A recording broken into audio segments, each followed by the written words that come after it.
5 or 6 years ago, the National Party caucus had a full day at Premier House. At lunchtime, I was out talking with a number of members of Parliament, and at some point Jackie Dean joined that. We discussed our wives, our children. I can remember talking about the fact I have 2 boys and I wanted a girl, and I engaged in some old wives' tales about that and how to have a girl. And I entirely accept and regretful of that day, because I acknowledge that some of what I said was clearly inappropriate. Sometime after that, Bill English, who at that time was Deputy Prime Minister, called me into his office and discussed this. He made clear that Jackie Dean was offended, deeply offended by what had been said. I was unaware of that, but very regretful, and apologised for that and learned a valuable lesson at that time. I then went and apologised fulsomely to Jackie Dean, and she accepted that apology. I regret what I said. I wasn't aware of its impact on Jackie. Now I have certainly been made aware of its significant effect, and that's a really, as I say, valuable lesson for me. I share her desire for a modern, inclusive workplace and work environment. And again, I've today offered her my apology for what happened several years ago. On that note, I'm very happy to answer any questions. I don't think it's helpful to give you the words, but there's been media comment, and it's pretty much on the money. Not helpful to say what it was because you recognise it's deeply offensive? I recognise it was inappropriate. How does the National Party go forward from here when you clearly hate each other? I don't know I'd go that far. I think what I would say is, it's been a tough time. We had a poor election, and I think we've lost a bit of sight of where we are at. I think National is at its best when it's focused on what matters and solutions, and they are around where we're going with a vaccinated economy, how that's going to look in terms of debt and inflation, these big issues facing New Zealanders, health, education, housing. We haven't done, I don't think, a good enough job on that, and that's not individual spokesperson people, but we need to go there. Are you going to stand for the leadership next Tuesday? I haven't decided that. I want to consider that over the next day or two. I think today in particular, I'm an older, possibly wiser guy than I was certainly 5 or 6 years ago, but even a couple of years ago when I was leader of the National Party. So that's something I'm going to consider. What do you think Collins' motivation behind sending that press release was?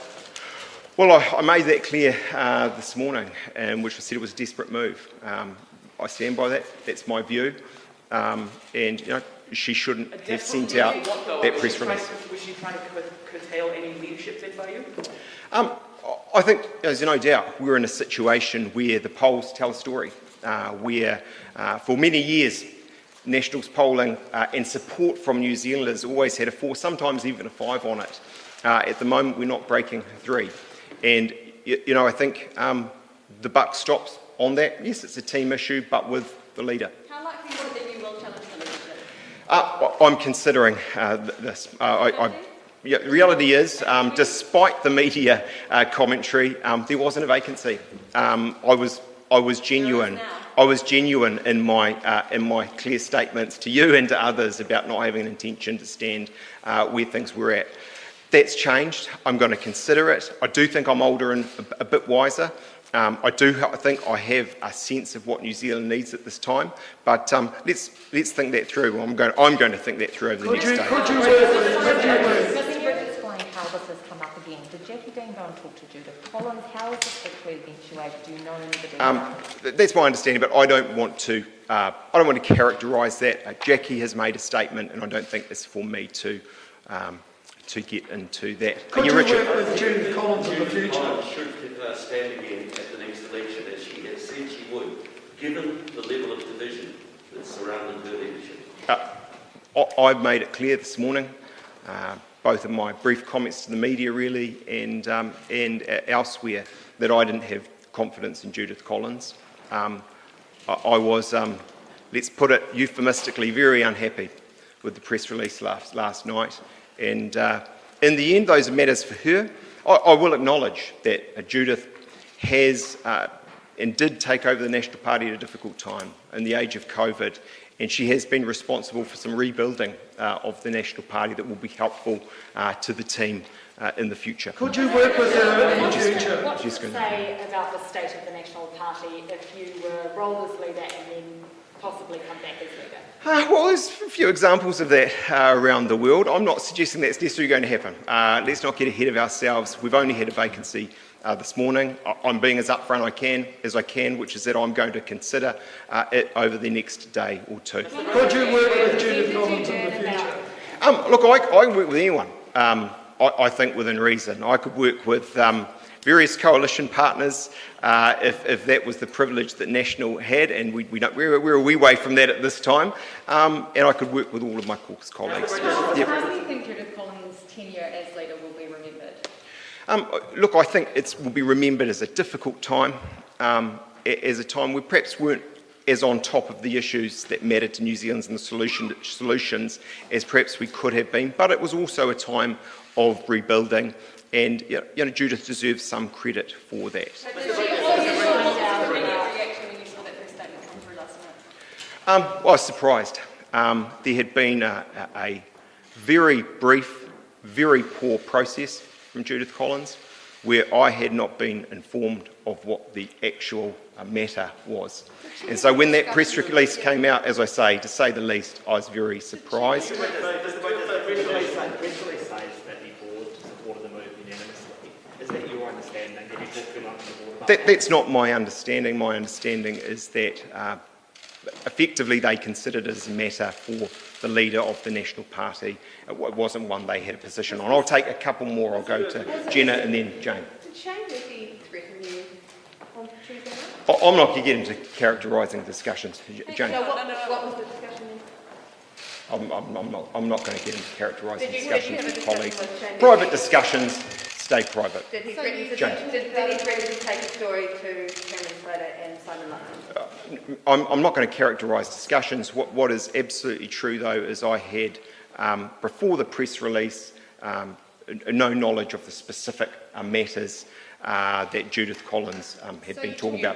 That said, let me be very, very clear. I've told you what happened, and I'm regretful about that. I've apologised now to Jackie Dean a number of times, and I'm sincere in those apologies. So did you know something was Jane. going on Tuesday night? You talked about a brief and a full process. Can you outline what discussions you were with Judith Collins before that media release went out in terms of natural process and natural justice? I don't think it's helpful to go through the minute details. The reality is that would take me a little bit of time to do, but I've made quite clear to you, I thought it was a poor process. I thought it lacked any sort of due process coming from a lawyer, and I thought that, and I was surprised when the press release came out. Was the discussion between, was there any discussion, or were you completely blindsided, or were you kind of informed and then it came out?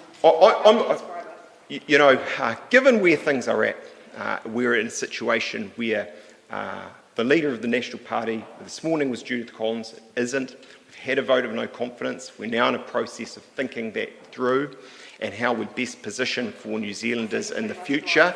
I'm not going to kind of ply over old dead wood, if you like, or material. I want to leave that where it is, frankly. Does Judith Collins need to leave Parliament? Does caucus want her out? Look, I've answered that, and pretty clearly. You were sounding very measured and quite leaderly. What should we read into that? Well, I'm glad you say so. But if I can say, I've been the leader of the National Party. We all know that. It's a tough job, and I will acknowledge, although we had many, many differences, Judith Collins in doing that role and giving it her all. I do think I've learnt for it, but I do know the toll it takes. And I do know that National's building off a very low base. On the recent polls, there is a huge amount of work to do for whoever becomes the leader of the National Party. I'm going to take one more from Luke, and then I'm going to leave it. Luke. If you were to become the leader of the National Party, do you have confidence with the It's been a very difficult period. They've had very difficult issues. I think it is true that in terms of the President, some of those issues haven't had, or we've repeated mistakes a number of times. At the end of the day, I am not today the leader of the National Party, and I think the new leader of the National Party will have to think through how they best deal with the board and the current President. Thanks very much.